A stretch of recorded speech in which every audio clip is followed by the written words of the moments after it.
nothing special. So there is the attendance sheet that is going through the class, so be sure to cross your name.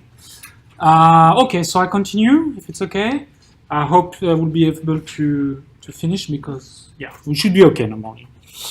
Okay, so just to finish the slides of yesterday, there is kind of, here it's a kind of miscellaneous of plenty of things that can be, that maybe you can find useful.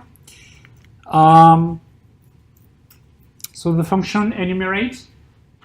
So let's just say we have list. Here's a list of strings, but a list of whatever you want. And you ask, use the function enumerate, which is available by default into Python. And this function, when you ask enumerate of a list, it gives you back, oh, it's an enumerate object. You said, okay, that is not that useful. But like the range yesterday, you can transform it, forcing it to be a list. And like the range yesterday, we are going to use it just in for loops. In for loops, you don't need to put the list around. The list around is just to see what it is. So let's just say you do enumerate on that particular list. It gives you back a list. Okay, you can see there's comma here of objects which are with round parentheses. I'm not going too much into the details. It's what we call a tuple, but you can just see that as being another list. So just a list of lists. And each element of the big lists is a small list with two elements. The first one would be the index, and the second one would be the element of the list on which you are taking the enumerate. Okay, so spring, the index of spring is 0, the index of summer is 1, the index of fall is 2, etc. So why would it be useful? It would be useful in the for loops, because if you do a for loop like that, for index, comma, item.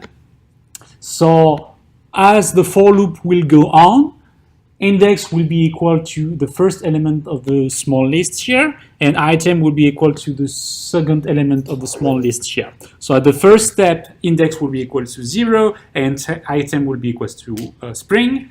And the second step, index will go to 1, summer will, item will be equal to summer, etc. So when you print both of them, you print 0 and spring. So it can be useful if at some point you have, typically you have two lists, you want to have like, I don't know, you have two lists of the same length, they contain numbers, and you want to add from to the second list the terms of the first list.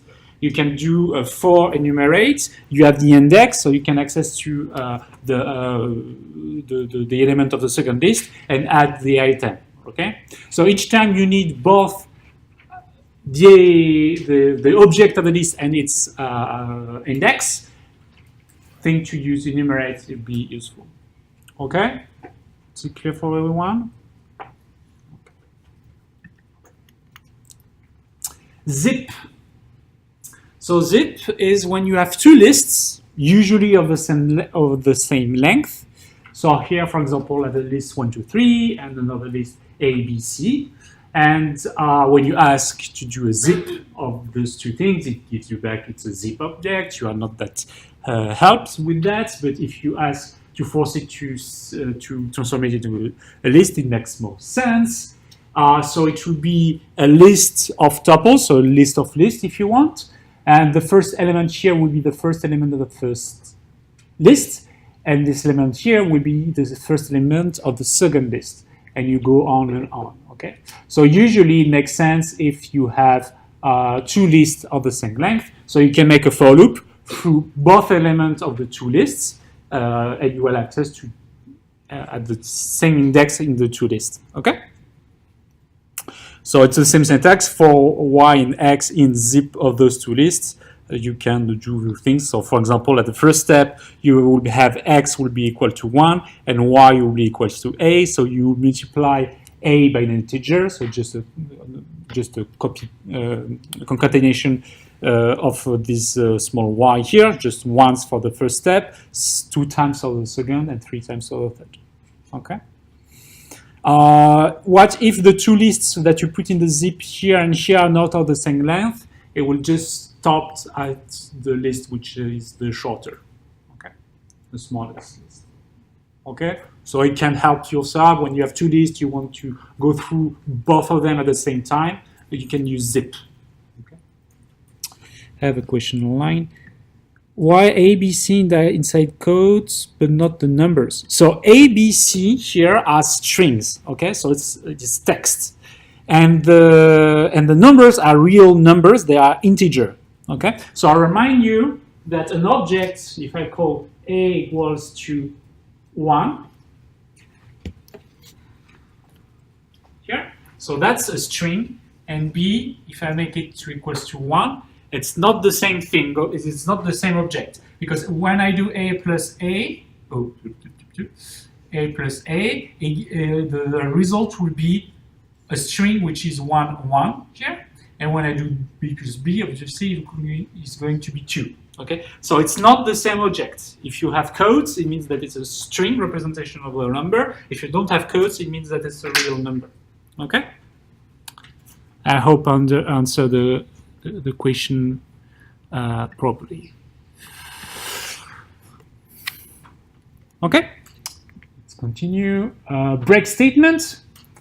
So it can be useful when you have something went wrong in the for loop, or we see later in the while loop, to use the break statement. So let's just say you want to take the square roots of numbers. So you have a list of numbers here. You make for each number of the list, you want to take the square root, the square root of the number. But you cannot take the square root of a negative number, so you are going to make something like you are going to check if the number is negative. If it is, you print that statement, can't take the square root of the negative. But you want, usually it's a good practice to have, when something went wrong, you prefer to stop right away the program and not let it continue. So you want just to get out of this loop, and so that you use the statement break. So the statement break, as soon as this statement is found into the, when the Python is executing the loop, it will completely get out the for loop even if it's not finished. So what happened here? For the first step, num is equals to 1, you can take the square root of 1, square root of 2 at the second step, square root of 4 at the third step, and then it finds negative 1. So num is below 0, so it prints that statement here, and it breaks the loop, so it continues right away. It does not continue on the 9. So as you can see, it has stopped. The last thing you plot is 2, and you plot this one here, and you don't go through the 9. Okay? So when you have a for loop, and you have at some point the Python finds a break statement, it will break the for loop. Okay? Yeah. Is the backslash because you're using an apostrophe? Yeah, it's for that. So here it won't be mandatory because I'm introducing with a double quote. So Python is waiting for you to use another double quote, and it will take whatever text inside.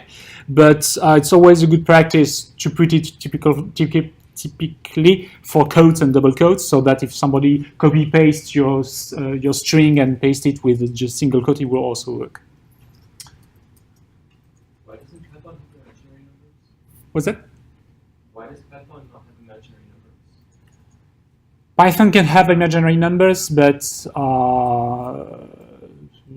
by default, I don't even know. There's libraries who deal with the imaginary numbers, but maybe in your application it makes no sense. So you prefer to stop right away.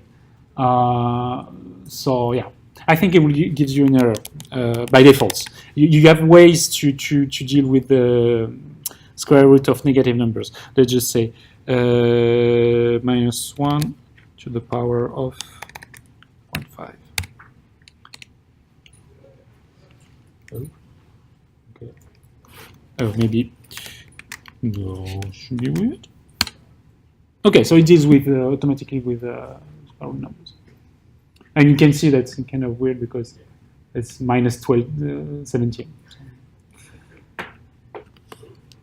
And yeah, I'm curious that, wait, just curious what is, I never dealt with imaginary number. What is the type of this thing? Complex. You see, there's another type for the complex numbers. Okay. While loops. So maybe those who already program are familiar with that. Otherwise, it's not that complicated. So it's a little bit like the for loops, but rather going through a list. We're just going to check if a statement is true. If it's true, we do some statements, and otherwise, we continue the program. So here you have some lines in the script. You encounter a while condition, so you are checking if something is true or false. If it's true, then you execute some instruction here. You check again the condition that might have changed because you have done some things here. If it's still true, it continues. If it's happened to be false, then it continues the program. The syntax is the following: while condition column is a column that at the next line you have an indentation, and you write the definition of the for loop with annotation. Okay. So let's take an example. So I'm going to say that loop condition is going to be a variable, and I'm going to assign it the value true. So this thing is true. Okay, and then I check if loop condition is true. If it's the case, then I'm going to execute those two lines that are indented. The first thing is that we'll reassign loop condition to be false, and I will print the string. This will print once. When you do enter, it will execute the loop. So the first thing is loop condition is that to be to true. Okay, we go to here. So loop condition for now on until now is true. So we go into the loop. Next step, we reassign loop condition to be false. Okay, we'll print that. Then we check again if loop condition is true, but loop condition has changed. Now it's false. So we do not continue into the loop, and we continue the statements if there was more lines below. Okay, for everyone. And obviously, it just prints the statement only once. Okay? It works.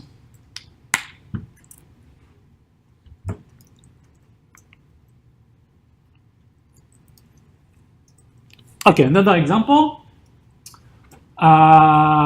We're going to assign count to be equal to 0. And we say while count is below 10, we are going to print count. And then I'm going to increase count by 1. I remind you that plus equal is exactly the same thing as saying count is equals to count plus 1. Okay? So we are going to increase counts 1 by 1. Be very careful. If you don't put that line here, then the while loop will go indefinitely until the end of times. Okay? So be sure to have this condition and decrease. So what happens here is that it goes through the first iteration. The count is equal to 0, 0 below 10. It prints the count, 0 here. Increase count by 1. It comes back here and check that 1 is below 10. It prints a count which is 1, etc., etc. And when at some point the count is 9, so it's below 10. It prints 9. Count increased by 1.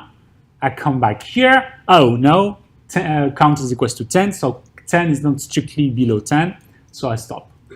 And you can have access to count at the end. You can ask what is count.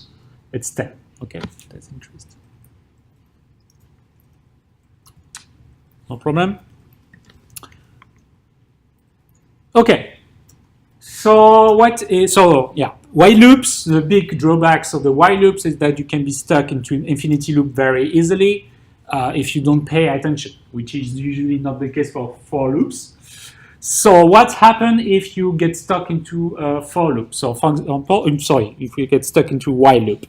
For example, here I put A, check that A is higher than 1, higher than 0. Higher or equal to 0. In that case, I increase A. Obviously, it's not what I meant, and it's like I meant something else. So it's just going to increase A one by one. And of course, if you increase A, it will always be higher than 0. So it goes through infinity, and if you do that on your computer, you can see that it does not gives you the future events, meaning that it has ended to execute the statement. It's still stuck into the loop. So maybe I wait like for 2 seconds, figure out that there was a mistake. So I hit Control C. When you hit Control C on your terminal, it's not to make a copy, but it's to make what we call a keyboard interruption. You are going to say stop right away to your computer. In that case, it throws you an error saying that there is a kind of error which is called keyboard interruption, which is an error that you have provoked yourself. But it allows you to have access once again to the prompt, and you can ask, you can continue, and you are not stuck in the loop. So in here, I asked what was A. Maybe I just like waited for 1 or 2 seconds before hitting Control C. It was able to go like through tens of millions of iterations. So it's very fast. Okay. Control C. Okay for everyone.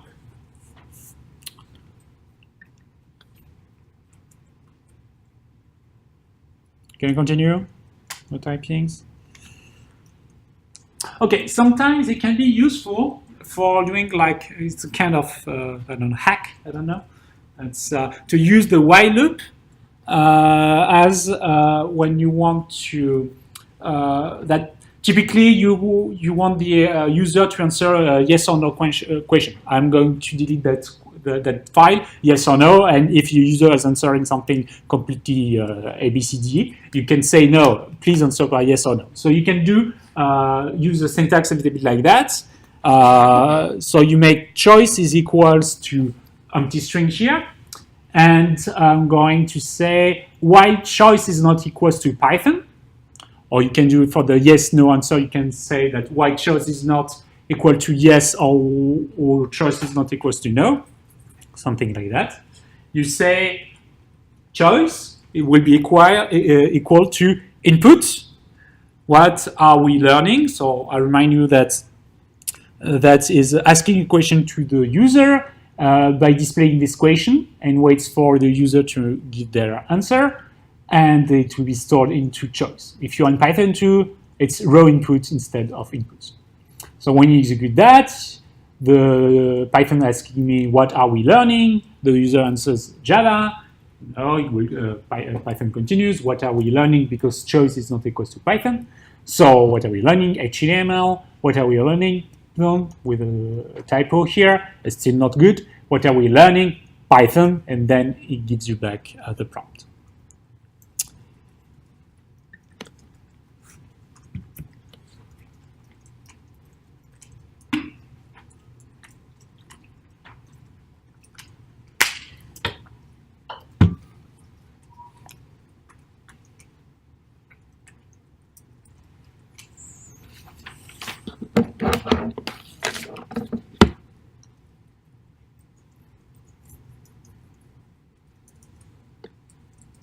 Okay.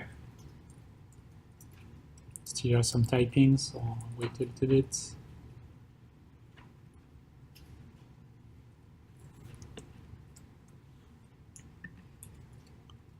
Let's continue. Okay. While loop with break statement. So you don't have to write that down. I know it's annoying when you have several lines and each time you make a typo, but just pay attention, try to understand what's happening here. So it's the same logic as the for loops. When it finds a break statement, it get out from the while loop. So here I have count equals to 0. I check that count is below 100. I print count and I increase count by 1. And I check if 100 divided by count is less than 10. Okay.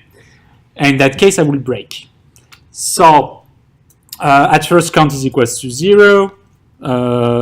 It puts 0. Increase count by 1, so it's 1. 100 divided by 1, it's higher than 10, so it does not go here, but it continues here. Count is still below 100, etc. Up when count reaches 10, in which case 100 divided by 10 is not strictly when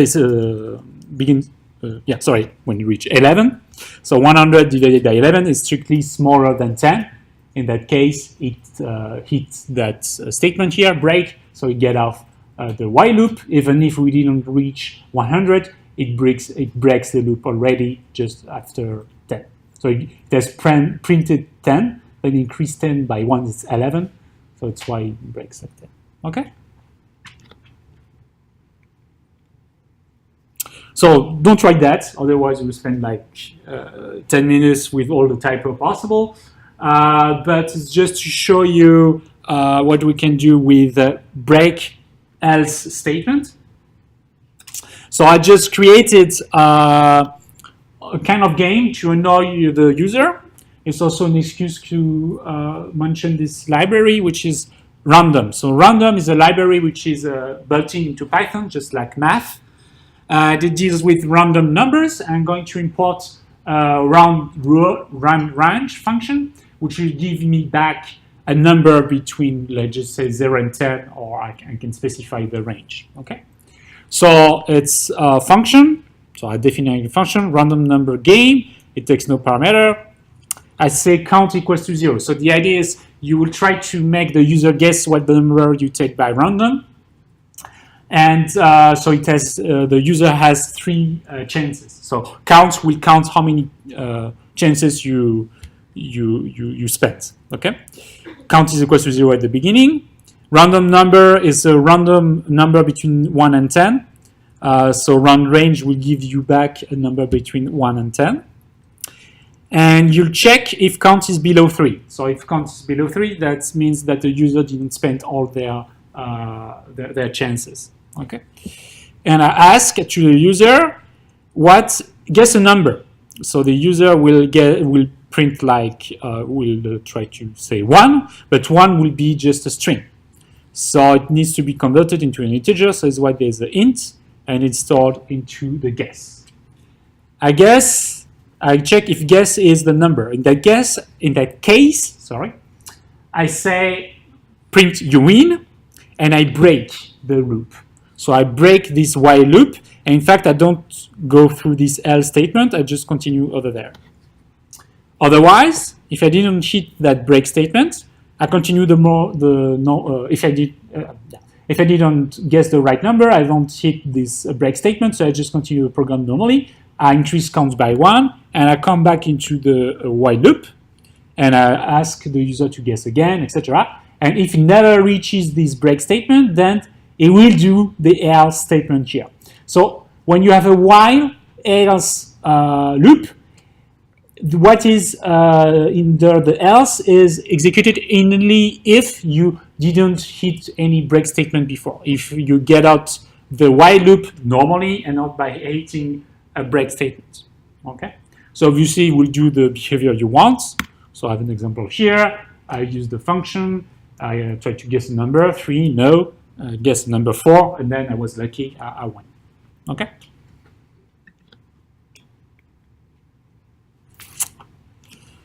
Errors and exceptions.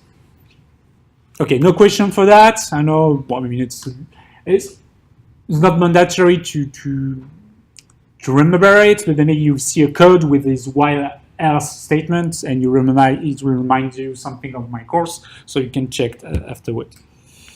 So errors and exceptions, which is kind of interesting here. So errors, everybody makes errors. I do errors all the time, and it's not a problem. The thing is to know how to handle them, how to find what went wrong, and how to deal with them. And in fact, Python, when there is an error, it gives you a lot of information that can help you to understand what went wrong. So for example, these 2 kinds of errors is what we call syntax error, notation error, and exceptions. So what's the difference? So you write the code, like your script, for instance, and then you execute it with Python. So Python is a software, in fact, that will go through the text you have written, and will do a first thing, which is to check that the syntax is correct. That, like, if you open a parenthesis, you close it at some point. That if you open with a double quote, at some point there's another double quote to close it. things like that. So it's not executing the code, it's just checking that it's correctly written. And if something went wrong at that step, it can be either a syntax error, so typically you forgot to close one of the parentheses, or it will be an annotation error. So you made a column and the next line there is no annotation, something is wrong. Okay. If it passed this through this first interpretation of the code, then Python begins to go to the first line and execute the code for real. So it executes line by line what's happening.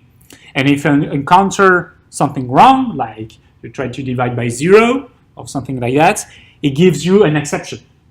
So exceptions are things that are encountered by Python when it's executing the code itself. So it can be value error, name error. I'm going to explain what it is. Okay, for everyone? So two kinds of errors, the syntax errors and the exceptions. So let's begin with the syntax error. I have an example here. I made while true. It can be a bit dangerous to be stuck in an infinity loop, but whatever. And I teach return right away without putting the column. Okay? So Python tells me, oh, there's a syntax error. When there's a while at the end of the line, I should have a column. Okay? And it says invalid syntax, something is wrong. And you can see a small hat here. It tries to indicate where is the error. Okay? So it says, oh, something around here is wrong. Be careful about this hat. Sometimes, like here, it gets right. Sometimes it gets wrong. So typically, when you forgot to close the parenthesis, maybe it's 2 or 3 lines above that you forgot to close it. So this is not always indicating precisely the place where there's an error, but it can still give you some indication. Okay? Indentation error, so it's quite straightforward. While true column, I go to the line, I print tests, and it tells me something is wrong here. So also it tries to guess it. What it is, you should have an indented block, okay? Because I forgot to put an annotation after the column. Okay. Yeah.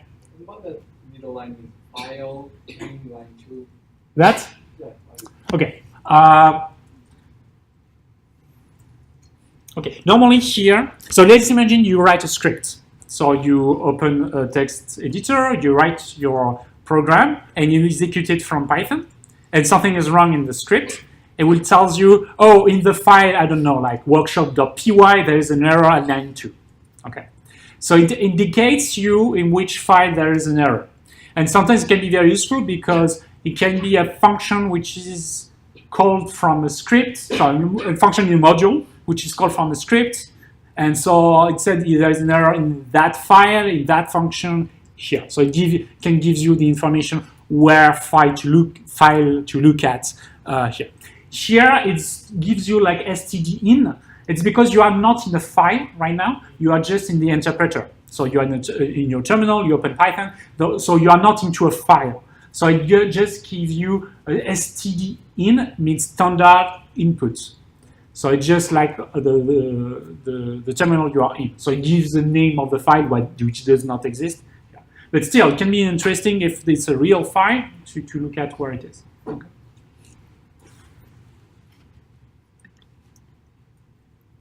Can continue. Okay, so once you have passed this step of interpretation of your code, that there's no syntax error, no interpretation, no indentation error, Python goes back from the first line and executes everything line by line. Okay, so and then you can find some exceptions that are things that have errors that are found on the fly, I would say. Okay. So I'm going to make some kind of zoology of all the different kinds of errors that you can find. There's many more of them, but those are the most common. The first one is a name error. So name error is you use the name of the variable that Python does not know which one it is. So for example, here I want to know what is inside the variable called some text, but some text has never been defined before. So Python just tell me name error, some text is not defined. I don't know what it is. Value error is when you use a function, usually. Use a function and you use it with a parameter which is not correct. Something is wrong with the parameter. So here, typically, I try to transform the string AAA into an integer, and Python does not know how to convert AAA to integer, so it gives me back a value error, and value literal for int in base 10, AAA. I don't know how to transform that in base 10. Zero division error, it's quite straightforward. You try to divide by 0. And the keyboard interrupt that we've seen just before, it's an error.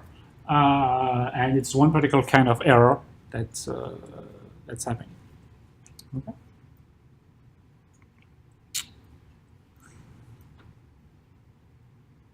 Okay, so something which is very cool into Python is Python is giving you errors, but you can also deal with them. So you can learn. So you say, okay, so the user might do something wrong here.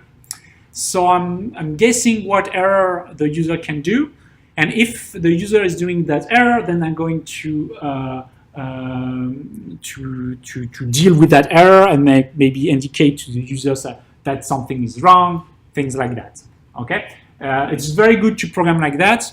I think it has a name like preventing programming or something like that. It's good to know to try to guess what kind of the way the user can use your program is not always the way that you wanted, and try to guide the user to use it in a good way. So it's part of that. So, for example, I say I use a while loop, while true. Be careful, it can be very dangerous because you can be stuck into an infinity loop, but the break statement, where is my prompt? The break statement here will ensure that you get off the loop. So I'm going to say, I will ask to the user, please enter a number. So it's an input, so we'll ask the question and wait for the user to answer. If you're in Python 2, it will be row input. And the result here is going to be a string, so be sure to transform it into an int because what you want is an integer. And we'll store it in X.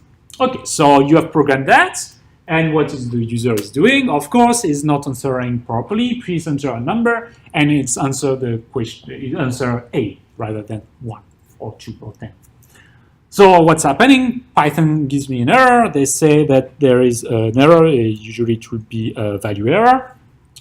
And okay, so maybe you can guess that the user might do something silly. So maybe you can handle this error. So how we do that? We'll use something called try and except. So try is, you see the syntax is always the same. Try column, you go to the line, you have an annotation, and you will put the statement that you want to try, and to see if there is an error coming. If it is an error coming, then you will deal with it after with the except here. So I put the keyword try, I go column, I go to the line and annotation additional, and I'm going to try those two lines. I go to the line here and do accept. So accept is a keyword.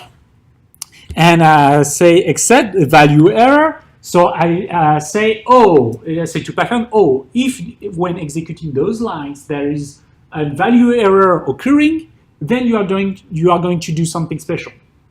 You are going to print that statement. Not a valid number, try again. Okay? Enter, enter. So then the user is, please enter a number. The user answers A. A is going to throw you a value error because when you try to transform the string A into an integer, will give you a value error. So a value error is thrown. So you have accept value error. So you are going to execute that line here. Not a valid number, try again. But this break statement here has never been reached because the error occurred on the previous line. Okay, so you never had a chance to execute that line here. So the program go directly here, there is an error on that line, it go directly to the except value, it prints that, so it comes back here. True is still true, so I'm still going to execute that line. Please enter a number. So it's why there is a second one which is explained here. B, not a valid number, try again, because it is still a value error, etc., until the user is answering something proper. And 1, the string 1 can be converted into an integer, and stored into X. You hit the break statement, everything went right, you continue the program. Okay? You can do things more complicated. So don't write here because there's all lines, but try to pay attention. So what if I want to deal with if I have different kinds of errors, I want to handle them differently. So you can do like except, and here you can put like into parentheses different kinds of errors. If it's a type error or a value error, then I will handle the problem in the same way, not a valid number, try again. If there is a keyboard interrupt, which is also an error, if the user hit Control-C, then you are going to handle the error differently.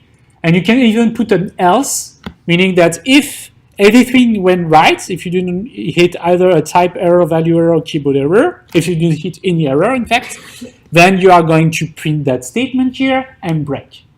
So what will happen when you execute that? Please enter a number, and then the user use Control-C to break. So it reaches this line here, it prints that statement, attempt to an input. You go back here, you didn't execute those lines because something went wrong.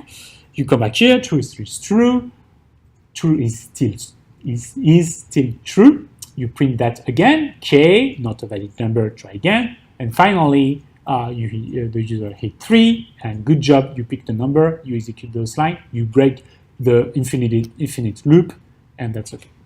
Okay, so you can see how you can handle the answer of the user, things like that. I have a question online.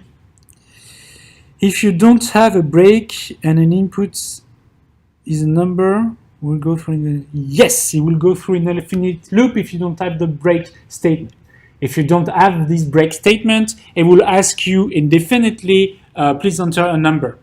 Okay, so the break statement is the key element to just be sure that you ask the question as many of times as necessary so that the user is answering the right, like something which is makes sense. And when it does, then you hit the break statement and you can get off the loop. Okay? So if you have that except with the keyboard interrupt in there and you get the break statement, then you're just stuck in there. If you want to exit it, all you can do is close the... Yeah. So the question for people online, if you have an exception for the keyboard interrupt and you forgot the break statement, you have no way of getting off this loop. You need to basically to close your window or something like that. So yeah. I have a question. Okay.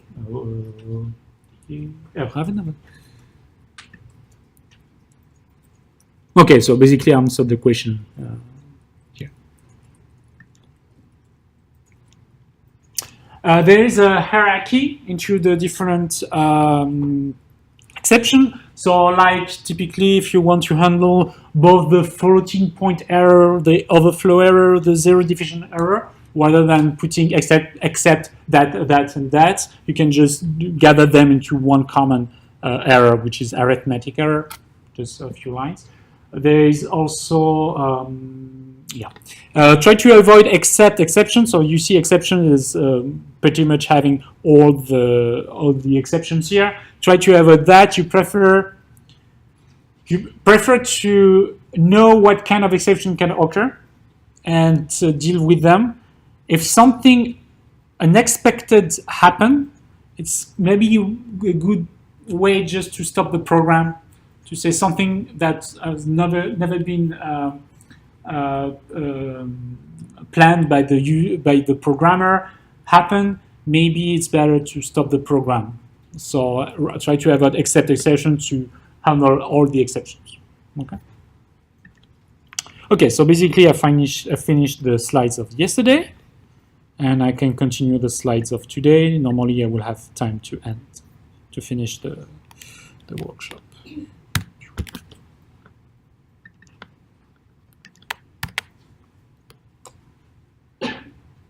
Okay for everyone? So try is a keyword? Try is a keyword. So you have plenty of keywords. You have for, while, def, except, with, is, and, or, etc. So you can, for example, you cannot say, Python will gives you an error if you try to say and is equals to 2. And is a keyword, so it will not allow you to use that name for as the name of the variable. So yeah, but as soon as you make you can make a uppercase, you can make usually there's this you put an underscore at the end, so that works. Things like that. Other questions? Okay, so we are going to write modules. Try to kind of summarize everything we have learned so far. There is one. So once we have done that, so it's kind of refreshing everything we have learned.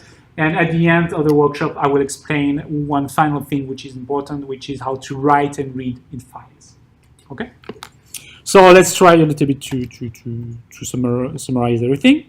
So we are going to write a module into a file. So if you are in Mac and you don't know what to use TextEdit.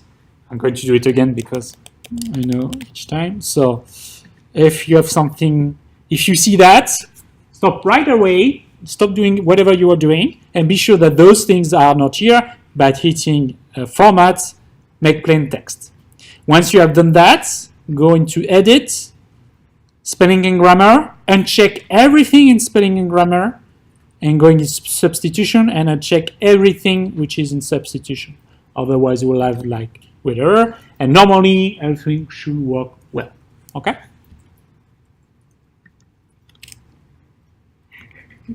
So we are going to create a file that contains plenty of functions that will be useful for analysis. So typically, you have a list of numbers, and you want to know what is the average of all the numbers, what is the variance of all the numbers, etc.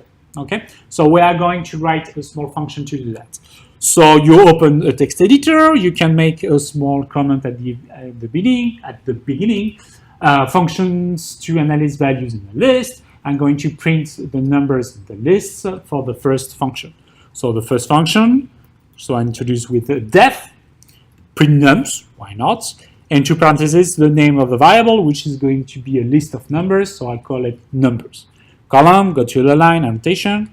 For num in numbers, for each number in the list, I'm going to print num. Okay. So what I've said is this here.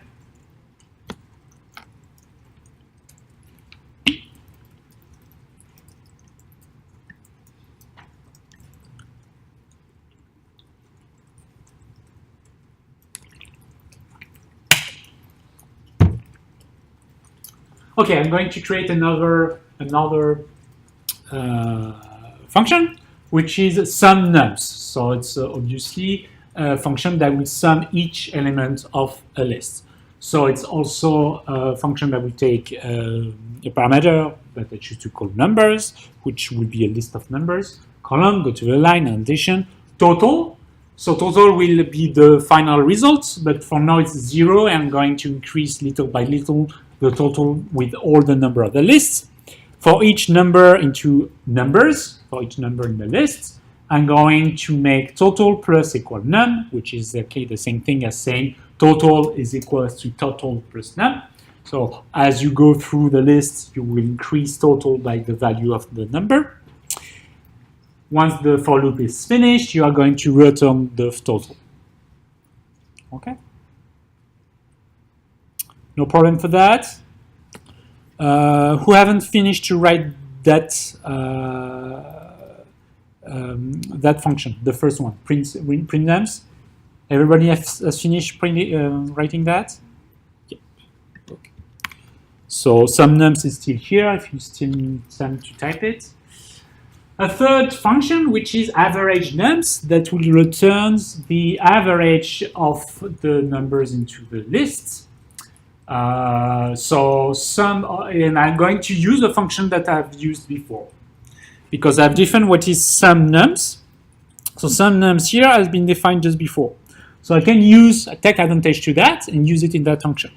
So I'm going to create a variable, sum of nums is going to be equal to sum nums of numbers. So I'm going to already use this function and to store the result in sum of nums. Be careful, it's sum of nums, which is the name of the variable, which is not the same thing as sum nums, which is the name of the function. Okay. And the average, as you might know, is just the sum of all the numbers divided by the length of this list. Okay. If you are in Python 2, typically it will be a place where you're going to have an error, because if numbers is a list of integer, it sums integer, it divided by another integer, so it gives you a Euclidean division. It's not what you want. So if you are in Python 2, you should do like maybe float of length of number or float of sum of nums, things like that. And don't forget the return statement, return the result.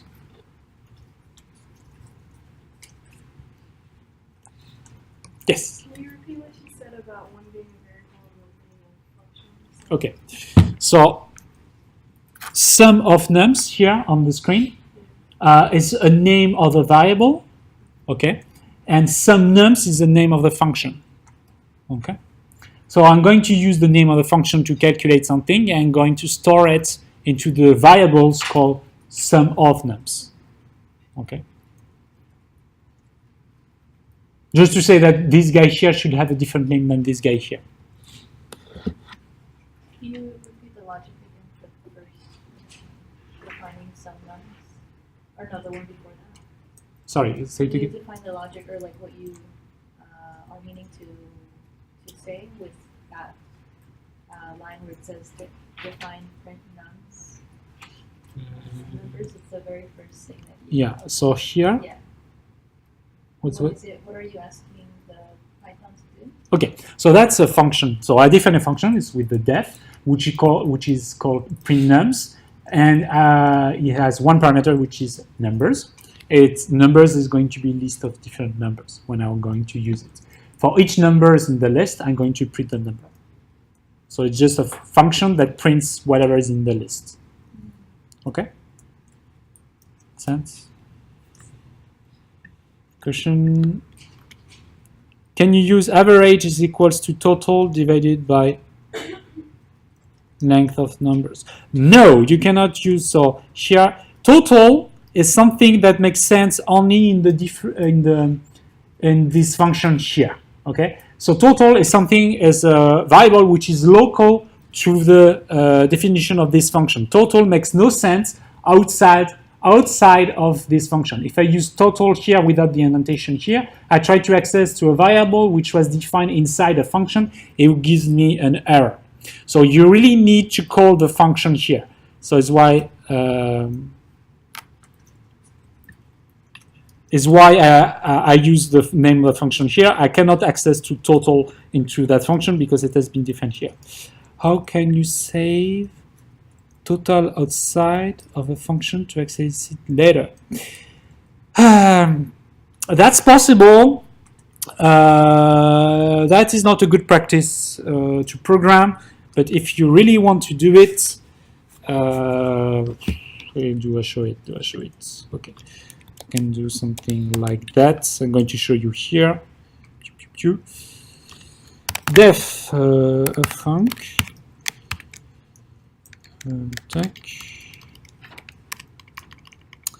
There's a keyword called global.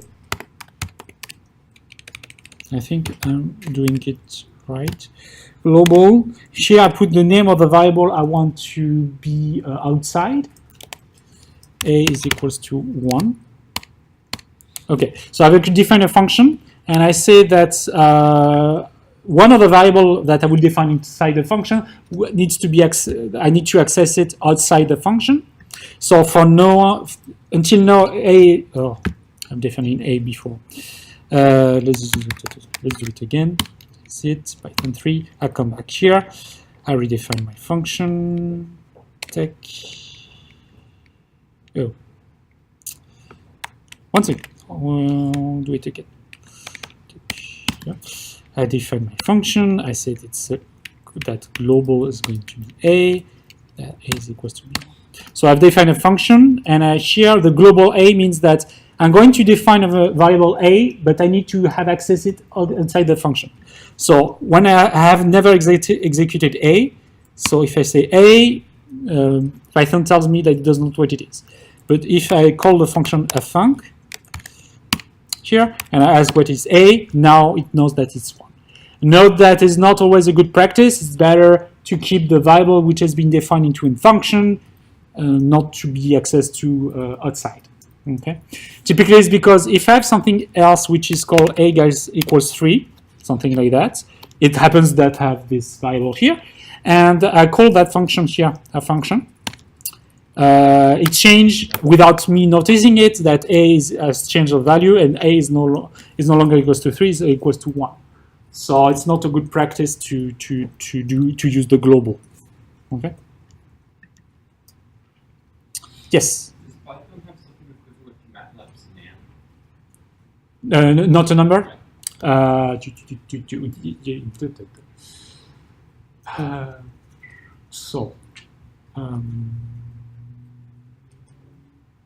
think so. So for sure, when you have scientific application, you use libraries called NumPy. If you continue into the workshop, machine learning with Python, you will see that. And NumPy has a NaN notion, and I think by default, I think there's a NaN also. No, NaN is not defined.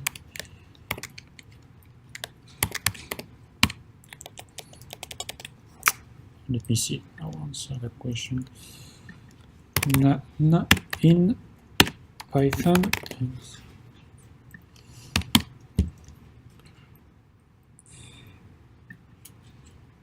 Typically, the question I want to ask. Yes, there is. It's not easy to access to it. You can also use math.nan. So you see, yeah, it's a good example. Here I had the question. You see that I just like NaN in Python. I just hit the first result, which is from the website Stack Overflow. So it's a website I talked about where people ask questions and they're answering to. So here the person asks their question, and usually the first one, when you have like a check, it means that it's a solution that solved their problem. You can also have other solutions over there if you're not satisfied with the one which is check, and basically gives you examples here, and it makes sense.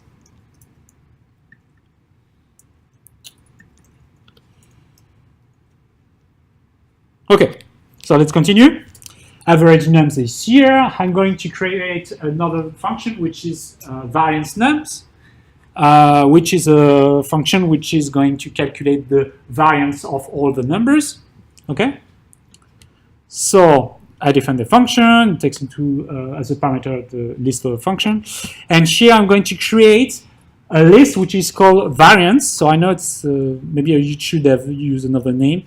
Variance is going to be a list. So here I have something weird, which is a small list with just one element, which is 0, and I multiply it by an integer, which is the length of nums. Numbers.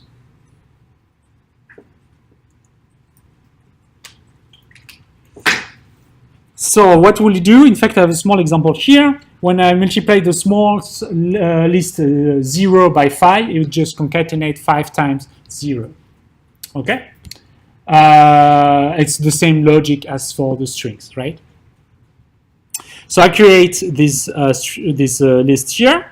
I'm going to use a function that I defined before, average nums, which is just before here, and then I will compute the average. Okay, I store it into average, and here I'm going to use enumerate. Okay, a function enumerate, and so it gives me back first the index and then the number that corresponds to the list.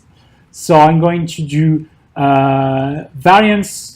So variance are the same length as numbers because I've created like that, so I can access to the index element of variance. And I'm going to say that it's going to num minus average squared. Okay. And the last line, I'm going to return average nums of variance. So why do I use that? So it's just a question of when if you want to compute the variance of the list.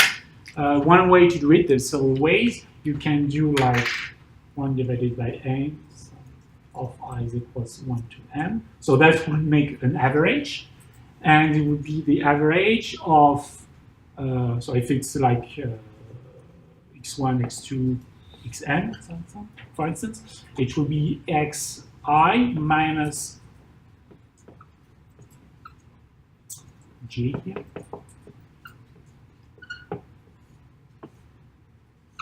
Okay, not mistaken, yeah. So that is the average of all the x's, okay? For each element of x, I'm going to subtract the average. I take the square and I take the average of the total. So what I'm doing in that line here is doing for each element A, I'm calculating that guy here.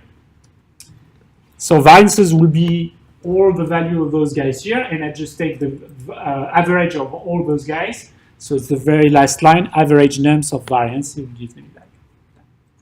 Okay.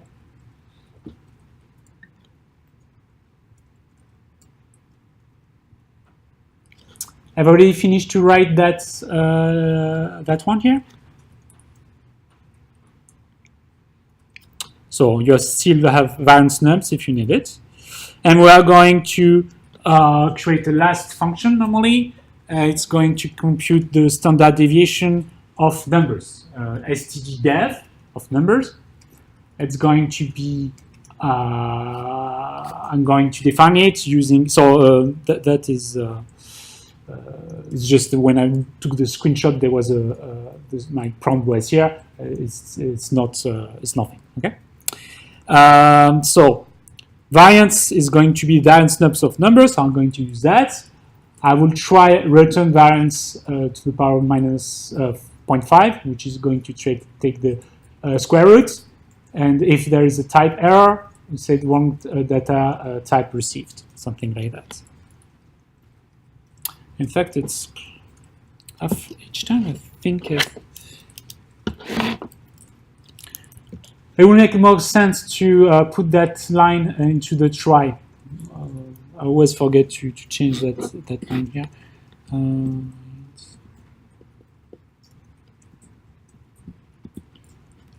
So if you want, you can put that line here, put it into the try. It makes more sense.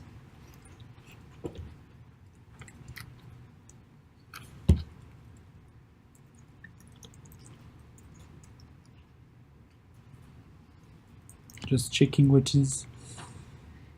Okay. You have finished to write at least variance nums? Who haven't? Already, sorry. Everybody has finished to write at least that? Yes, okay. So, everything is right.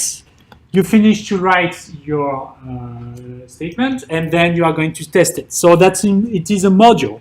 So if it's a module, I remind you, you need to go into Python. So you need to see those chevrons here. Save the file into your home directory, of course. I call it mystats.py. You can call it whatever you want, but it will determine the way you call it here. So you go here, import mystats, and hopefully if you did no mistakes at all, then you can use the functions. mystat.standard deviation of those numbers here. It will give me back this answer. And here, for example, I take the variance and take the square root. It should give me the same answer. So I'm here. I know that's more likely to have some bugs sometimes. If you have some bugs, raise your hand. I'll come to help you.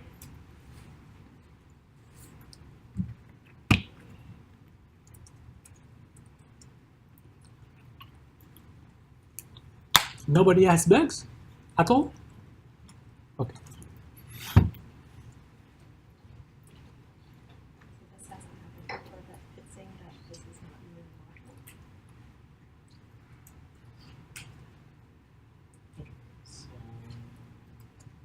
So let's see if you. So I'm going to exit Python. ls is to list the directory. To see my stats.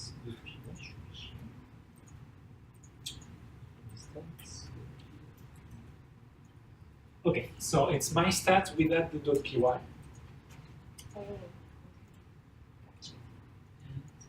It works.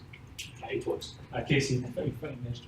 I have a question for you. Yeah. Can you read in data frames that way, or how do you, What do you mean by data frames? like once, like if you're trying to do computation with Python and Yeah. you have a large matrix Yeah. of information and you're trying to, calculate variance from, So, 100 different, actually more like 1,000 different things. okay. How do you handle Your that? question is more like have a file with plenty of information I want to access to I it. already have a file with, let's say, like gene expression. Yeah. I want to calculate a z-score. So, I'm going to explain how to go through files in the end of this workshop. Okay. So if you have a text file, like plenty of information, you will know how to open the file, to get the information, to compute, like using those kind of functions, the information you want, and to write it in a result file, something like that. So that you will know at the end of this workshop. But there is tools which are dedicated for scientists. So like these functions, like computing the variance. If you continue for the next workshop, like mine, which is machine learning with Python, you see that I will give plenty of tools, libraries, advanced libraries for scientists, who will, variance will already be implemented, the mean will be already implemented, all those kind of things, to calculate the G-score, which will already be implemented like that. So, it's kind of two ways to answer the question. Yeah, Okay. no, yeah. Okay. Yeah, I didn't know if you would touch on that. Okay, so maybe some of you happen to have that. So the next slide.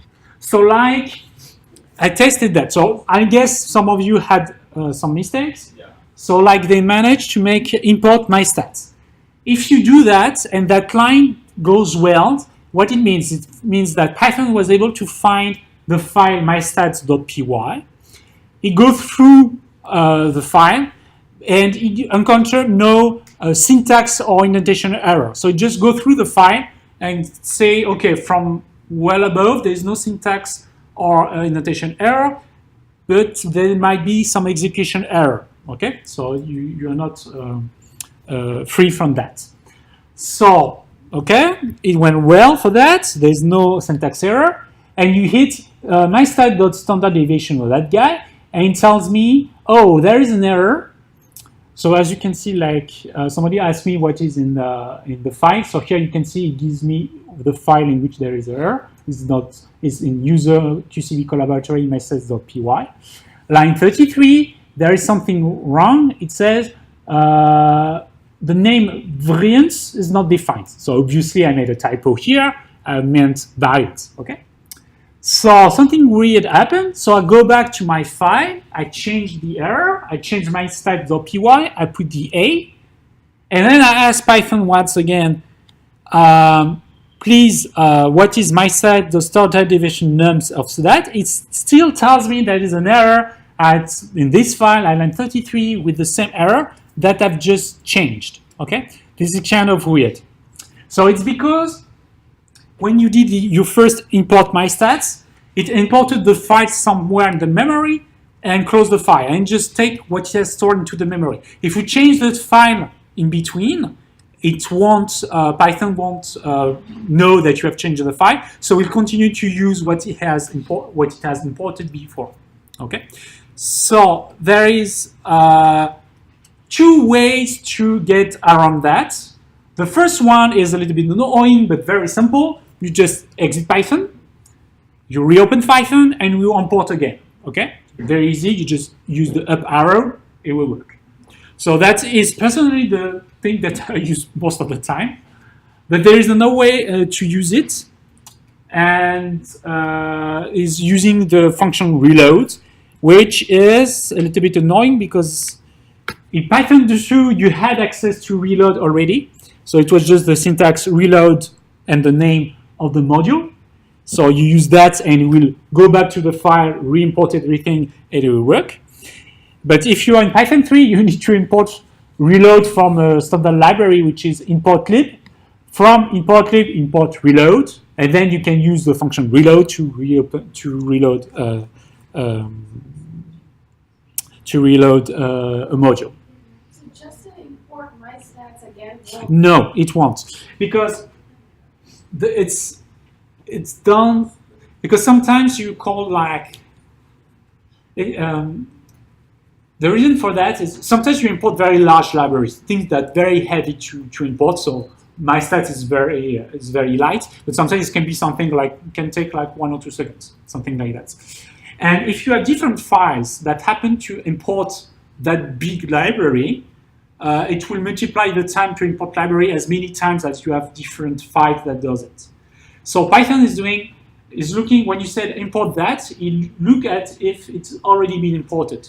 If it has, it said, oh, I already have it. I don't mind to import it again. So if you use import my stats once again, you say, oh, I already have it, I don't mind. So you need to force Python to say, import it for real again. So it's why you use reload. Okay? So, raise your hand, you have question. Who managed to have those? Raise, hide your hands. Okay, that's not bad. Okay. Does somebody need help? Okay.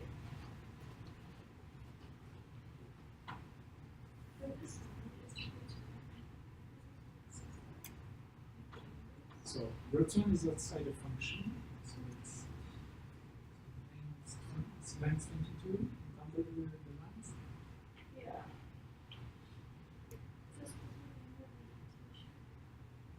No.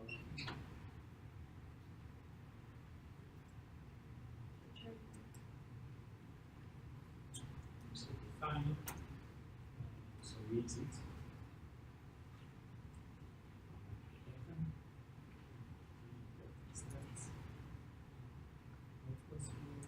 Oh, so it works because it was a syntax error. So you know when you import my stats, it first checks everything that the syntax is correct. If it's okay, then import stats is okay. So you should import it. So you can test it. Somebody else needs help?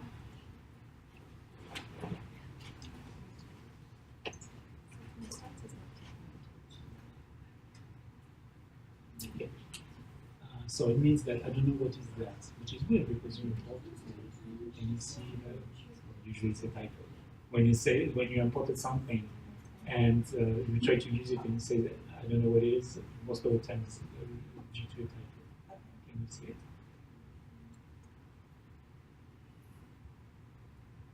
Yes.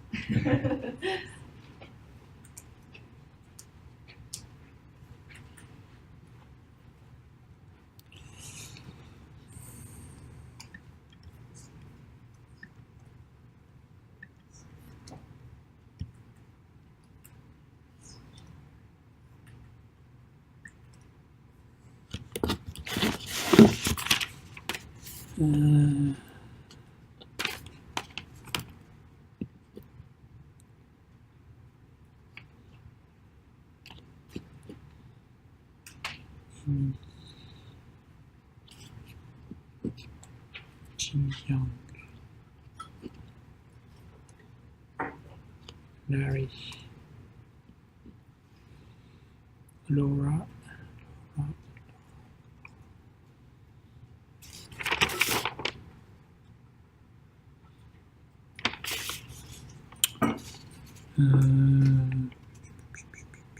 I have no Laura on my list. If you like subscribe with another name, Laura, tell me in the chat because I don't have you in my list.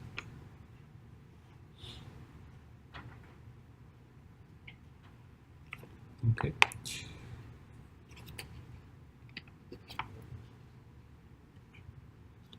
Matt.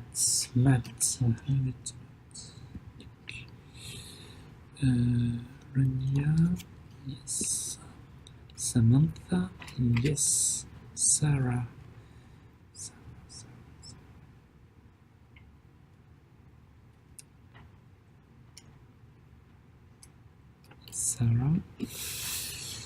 Sarah and Swap. Okay, so Lara who is online, Laura,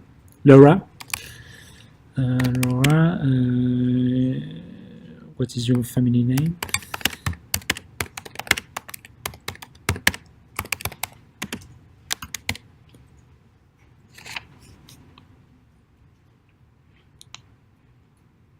Okay, I don't know. This one is for people online. It's over there. Okay, I can continue.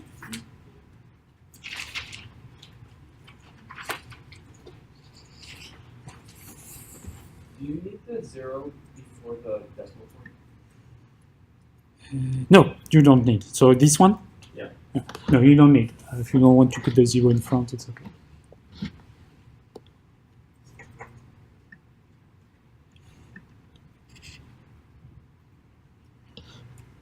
You're getting an error, okay? Tell me more, Sarah. Then the invariance is not defined. So I guess, I don't know, I don't see your code, but from what you seem to say, maybe there's a typo somewhere. So like typically you use variance here and you use variance here or something like that. I guess my first guess would be that it is a typo. So try to check that variance is well defined, is exactly VAR, etc.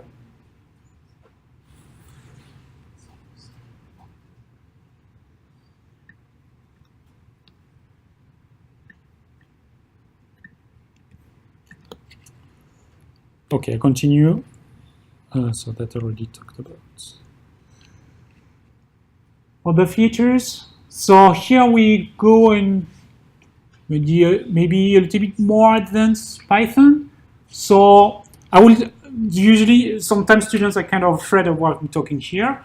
That's okay. If you don't want to use that, I don't mind, that's okay. It's just that it's things that users usually use in their code. So if you go on the internet, you have plenty of examples that you are using that. So you need to remember what it means, that it exists, and if you need, you can go back to the slides to better see what it means.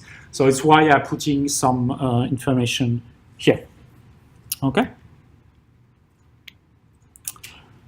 I think I talked about that. Oh, no, it wasn't. Did I talk about that? No, okay. So you have a dictionary, my dictionary, named Harry, hair brown, eye green, and there's methods. So methods are operations that you are doing on one particular object. So the syntax is my dictionary dot the name of the method, and here you will put some parameters if there was any. You don't need parameters for those in that particular case. So I'm going to print what is my dictionary dot item, and gives me back the same thing as for zip and enumerate. It's a list of lists.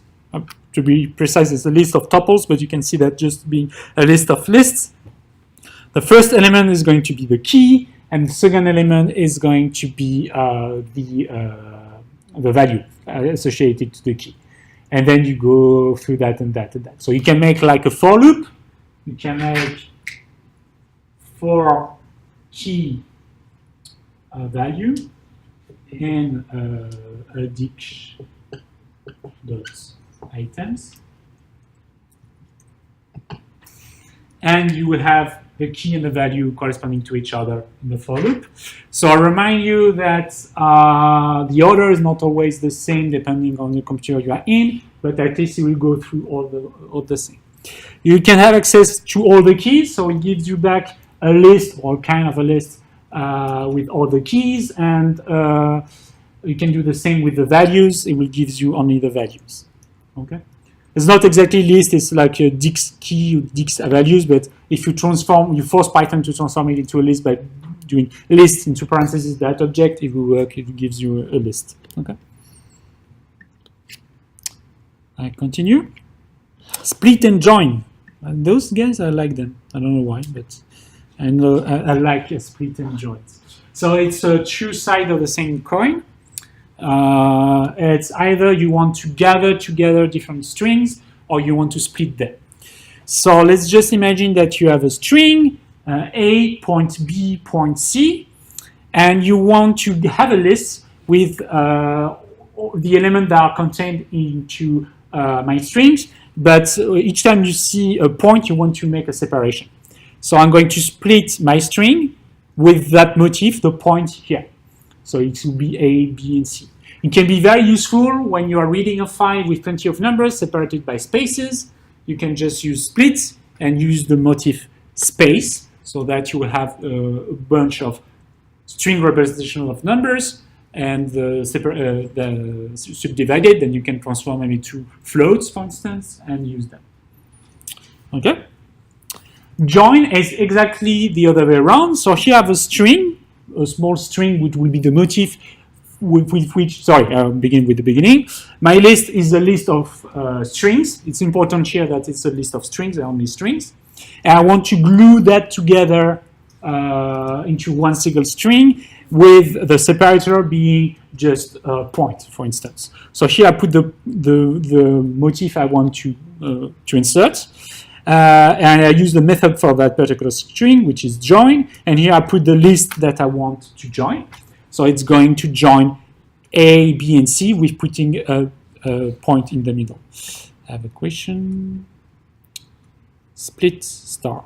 Okay, I think it's okay. Okay for everyone, split and join. For instance, you can even put like you can even put like an empty string, so just code, absolutely nothing, though it's join, and just going to concatenate everything which is in the list.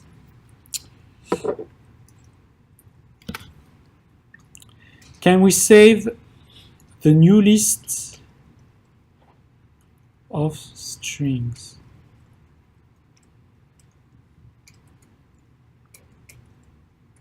Can we save the new list or string? We need save into a file. So if I have like a name of variable like my new list equals to that, then the result here will be stored into my new list. The same here, a string equals to that, it will be stored into that. So that is, yes, it will do. Yes, it's exactly that. So you have the answer from Emily, thanks.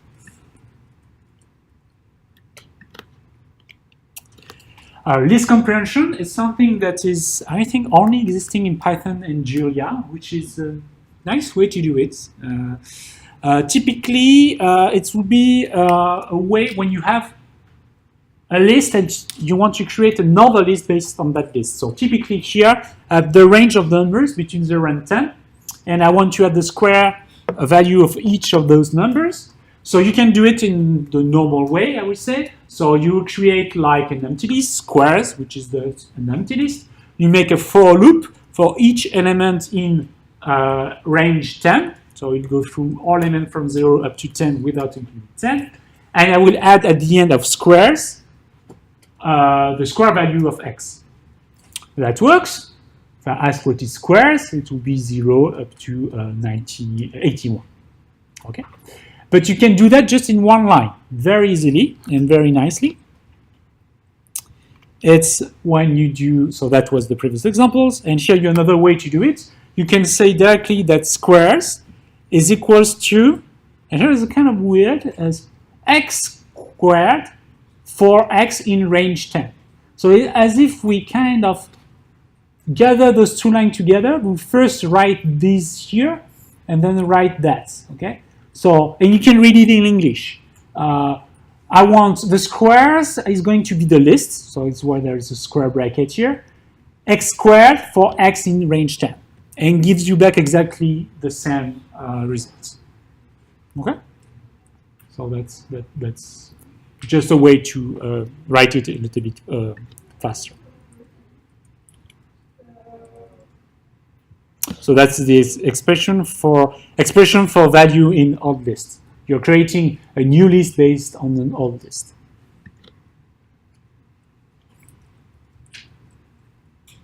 You remember the first day, yesterday, I don't remember, we used the reverse complementary.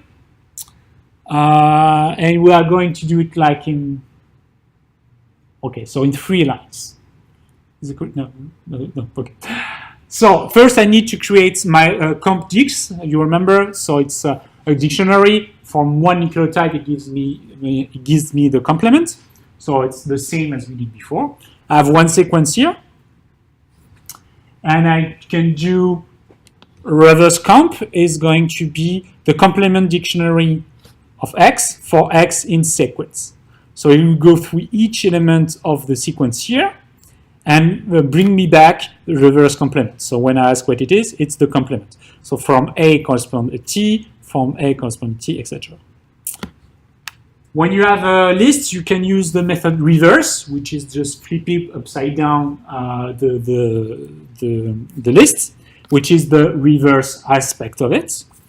And in that case, we'll have the reverse complement, but it will be a list of small string. And if you want just to gather that into one single, to gather it into the format of a string, you can just use the join function. So here it's just empty string, so quote, nothing. And I'm going to join everything which is the reverse complement with that. So it will be the reverse complement of that guy here. Okay? So it can be very nice to do it like that.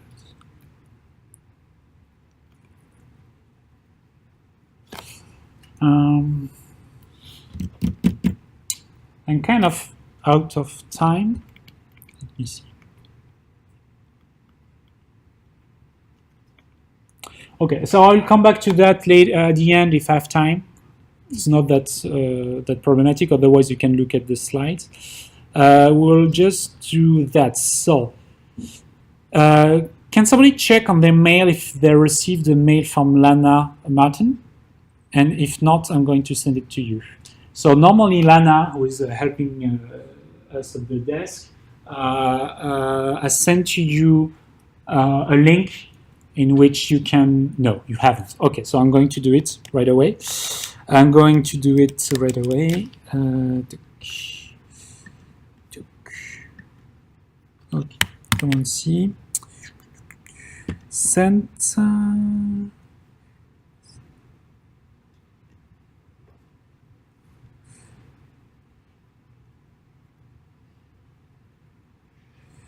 In class. Normally it should be this mail here. Reply all. Sent. And I'm going to put it on the chat for people who are online. So it's a link to the survey. I think she made BCC to everybody. So when you replied all of them. You're right. Thank you. So how do we do that? Let's go back here.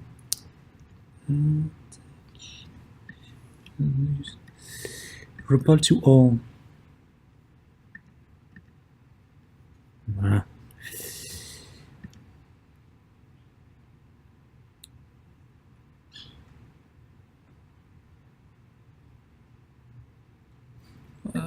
Why can I do that?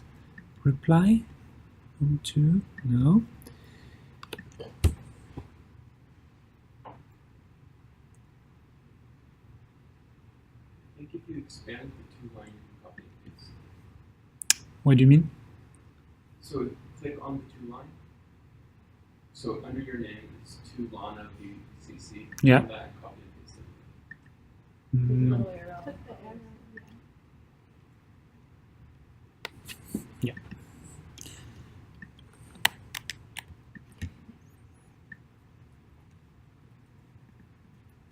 I will have it. Okay, so I compose a new to. Usually I try to make CC I so that you don't. You don't have. Okay, so I'll come back to the mail of Lana inbox.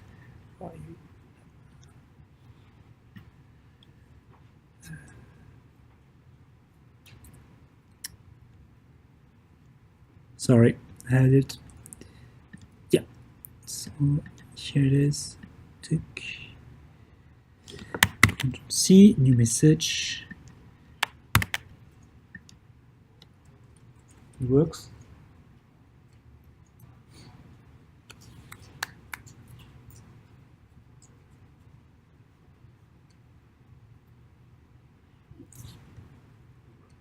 It worked. Perfect. So yeah, it should take like maybe 2-3 minutes to, or maybe 5 minutes, let's just say, to fulfill.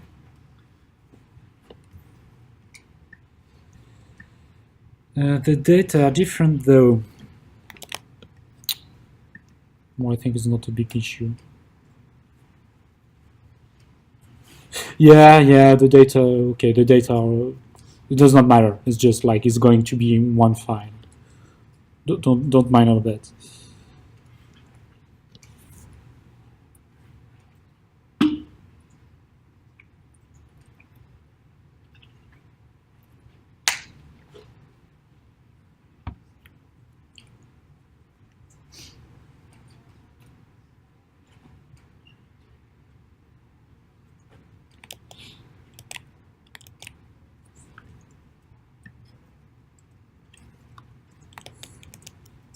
I'm not sure if that's the right link.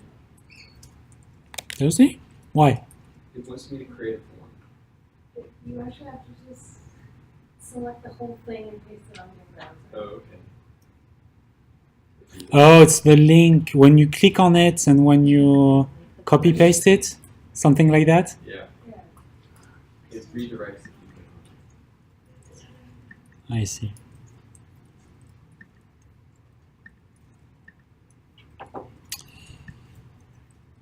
Yes, I know the link I sent is for January, but that's okay. Fulfill it. That's okay. We'll go in the file of January. It will work. Don't worry.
Was finished to answer the survey? Raise your hand if you have. Okay, wait, I wait.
Okay? Who still needs time? Okay, I'll wait.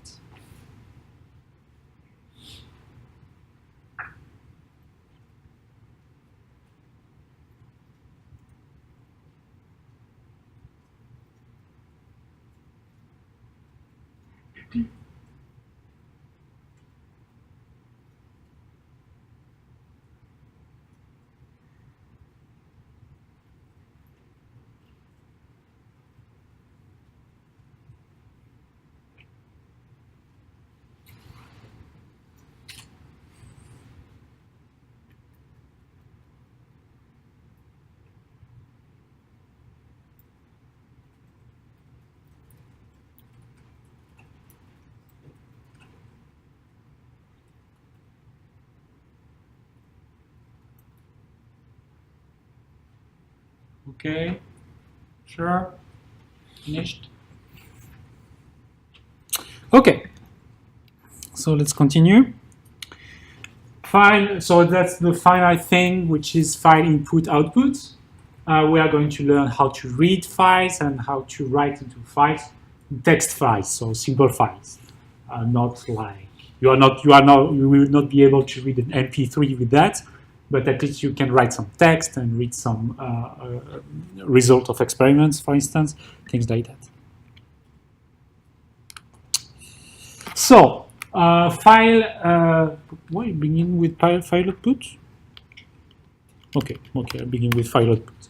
So, let's just say you have some experiments which are written, the results are written into a file with some text, and you want to access to that information to make some data analysis on it. So, let's just say that you have, sorry, I go start again. Sorry, you have done some data analysis and you want to write the result into a file. So you want to create a new file when you just a very small text file where you can write the result of your experiments. So we are going to use a function called open. And here it has two parameters. The first one is a string that is the name of your file. Or if you want to specify the precise path, you can put the whole path if you want, but if you just put that, you will save it in the directory you are in, so most likely here, your home directory, the directory with the small house. And it has a second parameter, which is called, W like write, so because you are going to write into that file. So it will create you an object, which is like a file object that you are going to use to write things inside. Be very, very careful. If it happens that in your directory there is already a file called filename.txt, it will erase the content without any warning. It won't tell you like, be careful with the file. So one good way to do it is to check that the file exists or not. If it exists, you ask the user, do I delete it or not? So be careful with that. We'll use another, so once you have created this object, you can use the method called write, and you can write things into the file. And at the end, you use the function close to close the file. So the file won't longer be open. Just check something. Okay, so let's try it. You have results, so you made an experiment in which you compute the power 3 of all the numbers between 1 and 10. So my list is just going to be the result that you want to save, let's just say. So let's use list comprehension, as before. So you use the square bracket, x to the power 3 for x in range 1 up to 11. So it will be all the number from 1 to 11 without including 11. So it will be the power of 3 of all these numbers. And then just say you want to save those data. So we are going to create a file called output.txt, and you are going to put the W small string, so it's called a mode. You are going to use it in write mode, so let's put the W, okay? Then you have this object called file, and you can use it by writing to the file. So for each item into my list, you are going, so don't mind the I is equals to, you can put it, but if you don't put it, it will work perfectly fine. File.write, and here you are going to write something, but when you write something, you need to write a string. An item is an integer. So you need first to transform it into a string so that you can write it. So you write the string representation of that number. And here I add another small string with \n. So what is \n? Is just to indicate that you want to have a new line. Okay? So it's just a special character to have a new line to go to the line. Okay? So what will happen? So at first, Python is opening output.txt in the write mode. So if there was already output.txt, it will erase it. So you have a blank file. So that would be output.txt. And will be an empty file. Okay? And it will have this kind of cursor. You can imagine like a cursor like in Word. And it waits for you to use the method write. At the first time you find the first, at first when it finds the method write, it will write what you ask it to write. So basically it will be the first element of the list, which is just 1. And the \n means that I go to the line, it waits here. So here you will have like the cursor. Like you can imagine to be in Word, there's a cursor, it waits for you to write something else. The second step in the loop, it writes 2 to the power of 3, so it will be 8, etc. Okay? And at the very end, you have the cursor over there, like you have written all your power 3. You have a cursor here, and just close the file, just meaning that you just close the file. Okay. So try to keep in mind this notion of reading. It will make sense when you will read files, because it will be the same logic. So you have done that. Look at your home directory. So the place where there is a small house here. And normally you should have a file called output.txt. And when you open it, you should have these wonderful results. Okay. Yes? Is there a way to set the path in Python so you don't have to use your home directory? Yes, you can put the path. So you can, rather than putting output.txt, you can like, so I don't know, I know it's in C column / user / blah, blah. You can specify the path. Or you can even do it something relative to a path you are right now. So if you know that you have your home directory, you can like /documents / something. Point / documents / something.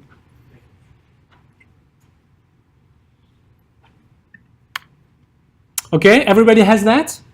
We are going to use it afterward, so be sure to have it. Raise your hand if you don't have it. So how to, okay, so file input. How to read a file. So it's a kind of the same logic. You will still use a file object, but in a read mode. So it's the same thing. I'm going to open that file. And in a read mode, it means that I'm just going to read the file. So what you need to specify write and read mode, it's because the operating system is taking care of all the different programs that are currently running. And it needs to know if a program is currently writing into a file, because if you have 2 different programs which at the same time are writing into the same file, it can step on that self, it can be problematic. So when you say I'm just going to read that file, it indicates to the operating system that you are not going to do changing the content of the file, so it helps the operating system to deal with it. Okay. So R for read, and you can use the method called read. So once you have that, you have your file, which is normally already existing, like this one, and you put the cursor over here. And when you said read at a given size, so size would be the number of characters you want to read. So like if I say read just 1, it gives me back the character which is here. So it will be the result of that method here that you can use. and it will also move the cursor just here, okay? And so if you do once again read one, it will go through one character once again, etc. Read line is exactly the same thing. So let's just imagine that at some point, like, let's see, there's 1000 here. The cursor is here. If you don't, it will go read line. It will go through all the line until you reach the \n special character. Then it gets a new line. So it gives you back this element here as a result, and it will move the cursor at the new line here. Okay. If you don't specify size here, it will go until the end of the program, until the end of the file, okay? Which can be a problem if you have like, so be careful when you use read without anything. Just imagine like you have a very small software like a very small file like this one with just a few lines. It doesn't matter, you can store all the content into the live memory. Let's just imagine that you have a sequencing result. We can make like gigabytes long file. If we use read, it means they will take something like a gigabyte long and put it into your live memory and try to deal with it. So it will be very, very heavy. So usually what we do is we do line by line and treat the file line by line rather than putting all the content of the file into the live memory. So you have created your output.txt. So you are going to read it. You use the function open, you use in the mode R, you have the file object here, and you are going to use print myfile.readline. So at first, the cursor is here, and it will use myfile.readline. So you read all those guys here, you move the cursor to the next line, and gives you back this information here. So if I had like A is equal to myfile.readline, A will be equal to 1, to the string 1. Be careful also of that. But now the cursor is here. So if you do once again myfile.readline, it will go from that line, it will give you back this line here and put the cursor here. You can continue.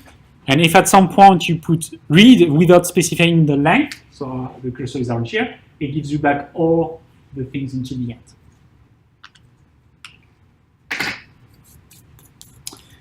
And close the file at the end. myfile.close.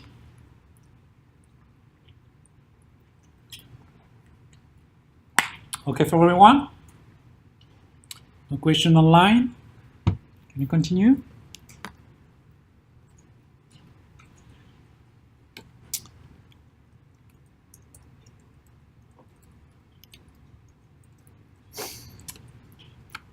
Okay, let's just say at some point you want to know where you are in the file, how many characters, where is your cursor, in fact. You can use the method tell, where it gives you the number of characters you have spent. And you can use the method seek that I personally almost never use. But you can move your cursor somewhere else. And yeah, okay, I get it. So offset will be where you want to put your cursor. So if you have a seek offset 0, it means you want to be at the beginning. And here you can specify 0, 1, or 2, meaning if you want from relative to the beginning of the file. So if you want seek 0, 0, it will be at the beginning of the file. If it will be seek 0, 1, it won't change because it's relative to your current position. And 2 is going to be relative to the end. Okay, so if you want, at the end, you want to go back from 4 characters relative to the end, you can use that. Usually I just use it to come back at the beginning of the file. That's the only way I use it, but some applications sometimes they need it. So the file mode I already explained. So W is for writing, R is just for read, and A is just to add something at the end of the file. So contrary to write mode, if the file exists, it won't delete its content, Well, just put the cursor at the very end of the file and waits for you to use the write function, etc. So you won't delete the content of the file, but add things at the end. Okay.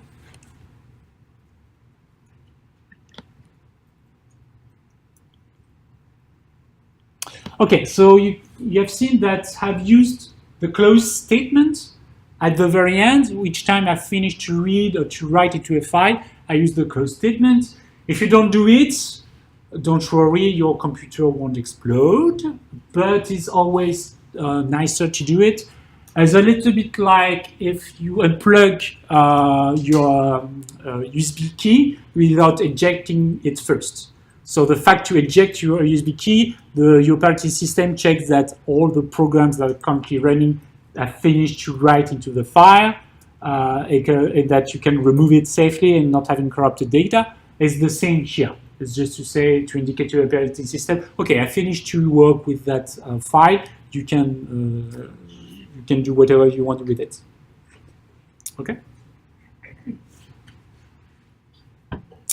Another syntax that you can find, which is a little bit more compact, is using the with statement, which is a kind of weird with the name open text.txt with W as file variable. So it will be exactly the same thing as writing file variable is equals to open, etc. You can write whatever you want inside. And when you do that, in fact, it will close it automatically. So once you get out of this, I wouldn't call it a loop, but this with statement, it will close it automatically. One way to see it is to look at the name of the file variable, .closed. If it's true, it means that the file is closed. Okay, so we close it automatically with that syntax. It's more and more used. I tend to use it now, but a few years ago I wasn't using it. The syntax depends of your affinities and things like that. Okay. You don't have to write that down, but just to mention, you can also use a for loop in files. So here I created, I use this syntax like with open output.txt r as file, and I can just do a for loop into the object, the file object file, and obviously it will give you all the lines. So add it into this object list line, and you can see that it's all the lines with the \n meaning new line character. So you can deal with that. Okay, for loops into values. We are going to apply it. It will be quite quick. Don't worry. So it will be a FASTQ file. So for those who are not familiar, it's just a file that contains DNA sequences, and we are going through each of the sequences and look at if we are going to find a particular motif into the sequence. And we take advantage of this particular file because each sequence each line that contains a sequence begin with an N here. So we're going to take advantage of that. We'll go through the file. If the line begins with an N, then we are going to search for the motif inside the DNA sequence. So you have the size with you. If you have, you just have to click here. You are going to download it.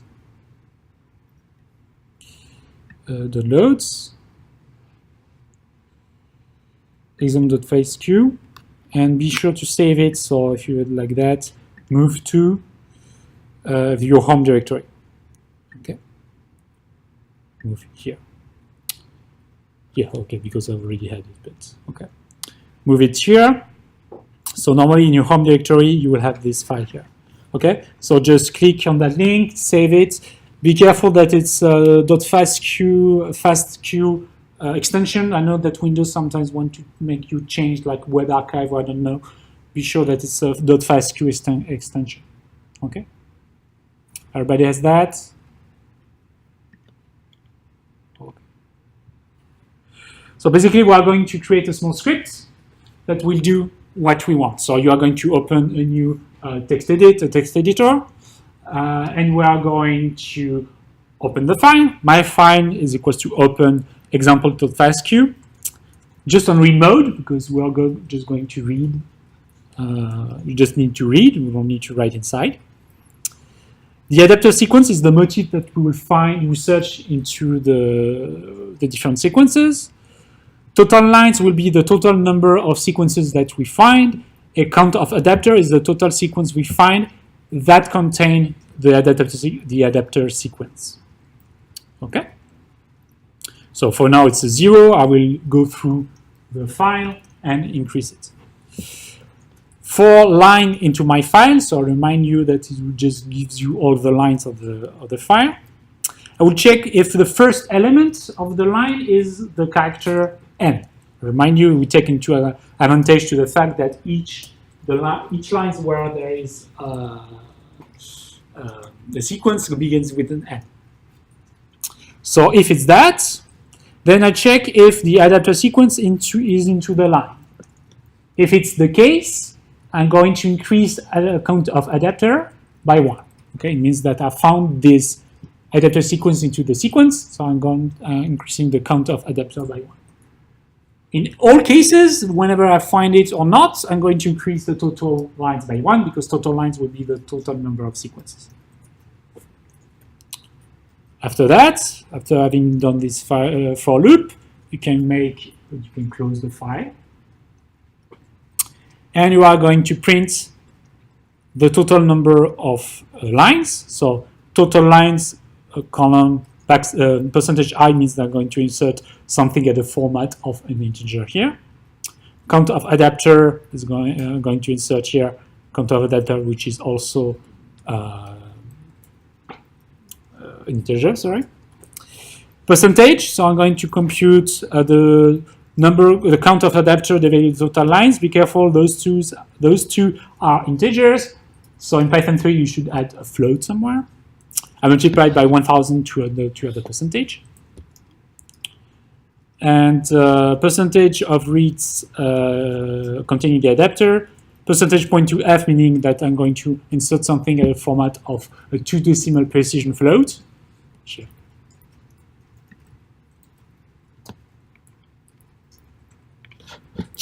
So just here, and you can test it. You go back into your terminal, Python 3, fastq adapter.py, and normally it should work.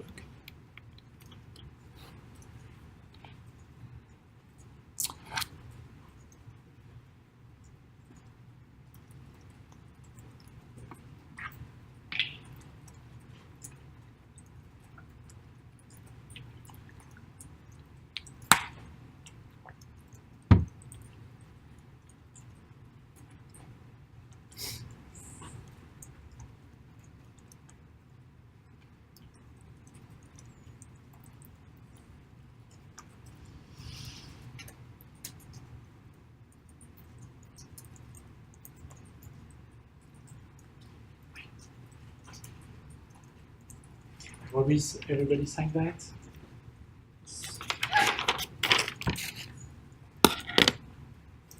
Okay, so if you have bugs, also raise your hand.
Yes, in fact, what you are writing in the output file should be strings.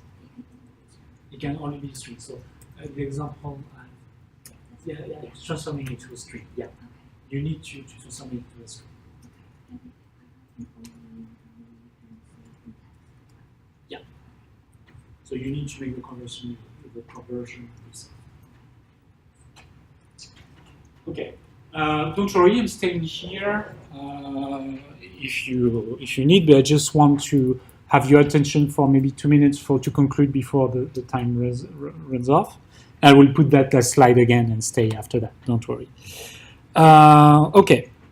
So to continue with Python, you have other workshops what we are proposing.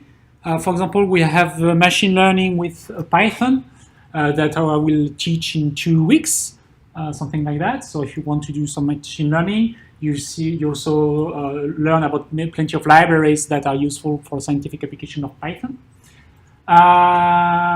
Advanced Python, which is a bit different, taught by